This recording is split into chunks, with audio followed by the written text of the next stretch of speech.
Semua, di video kali ini saya akan menjelaskan tentang pendidikan kesehatan pada ibu hamil trimester ketiga. Nah, di video kali ini saya akan menjelaskan atau mempraktekkan tentang tanda dan bahaya pada kehamilan. Nah, untuk lebih jelasnya, mari kita simak videonya. Baik, selamat pagi Bu. Nah, bertemu lagi di pertemuan kali ini.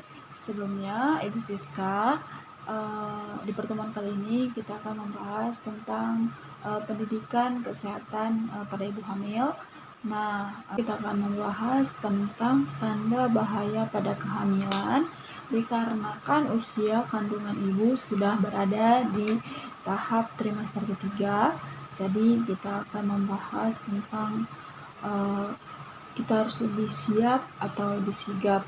Nah, kita akan membahas tentang gejala-gejala atau tanda-tanda apa bahaya pada kehamilan agar kita sebagai ibu atau sebagai calon orang tua nanti dapat mempersiapkan dengan baik pada anak kita kelak. Nah, kita mulai saja ya Bu. Baik Ibu. Yang pertama itu misalnya ibu tidak mau makan atau ibu muntah terus. Nah, itu akan berakibat pada janin atau bayi di dalam kandungan ibu. Karena sekarang ibu bukan lagi sendiri. Jadi semua seperti nutrisi, mineral, vitamin, cairan yang ibu makan itu semua juga berpengaruh pada janin ataupun pada kesehatan bayi. Nah, mulai dari sekarang ibu harus menjaga kesehatan ibu dan menjaga pola makan. Nah, yang kedua itu ada berat badan ibu hamil tidak naik. Nah, biasanya karena ibu bukan sendiri lagi dalam memberikan nutrisi ataupun menjaga kesehatan, melainkan sudah berdua dengan calon bayi ibu atau bayi dalam kandungan ibu.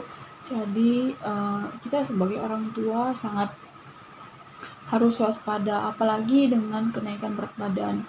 Nah, jika ibu mengalami berat badan ibu tidak naik, nah ini harus cepat dikonsultasikan kepada dokter atau kepada bidan ataupun rumah sakit terdekat dengan ibu ya Bu, karena ini sangat membahayakan karena kita juga harus mengetahui perkembangan janin di dalam perut ibu.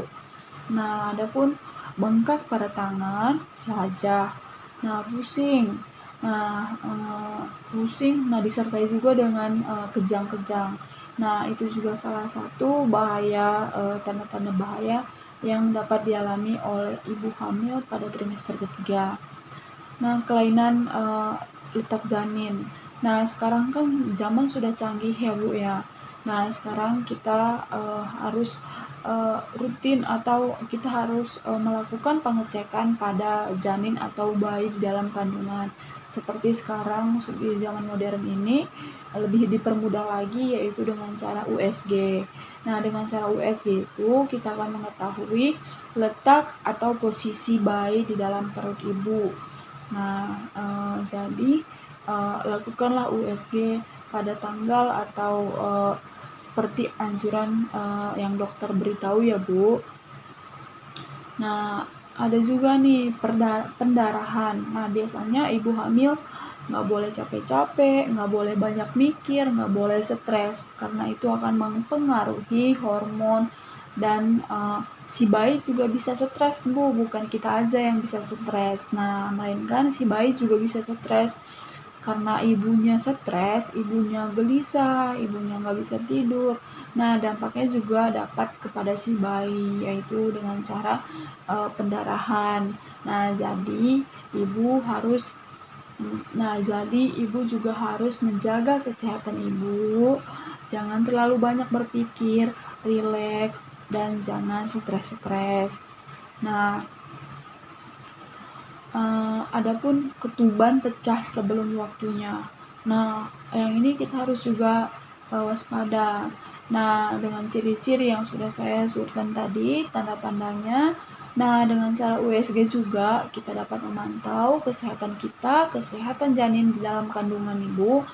Sangat banyak kita mengetahui ketuban pecah sebelum waktunya. Nah, ini tuh ada beberapa faktor, Bu, seperti yang sudah saya bilang.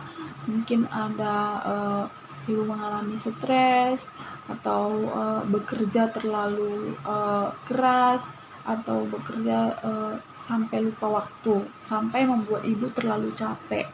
Nah, seperti itu.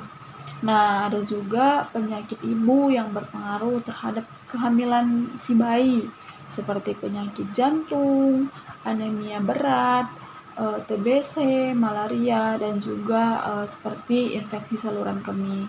Nah, dari tanda dan gejala yang sudah saya sebutkan tadi, kita atau ibu yang sedang hamil dapat lebih waspada lagi, lebih siap siaga, memperhatikan tanda-tanda yang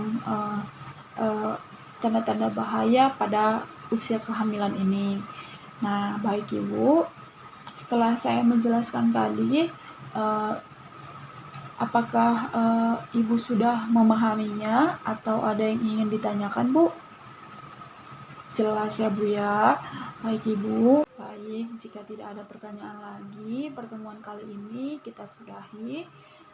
Dan jangan lupa untuk jaga kesehatan ya, Bu. Baik Ibu, terima kasih. Selamat pagi.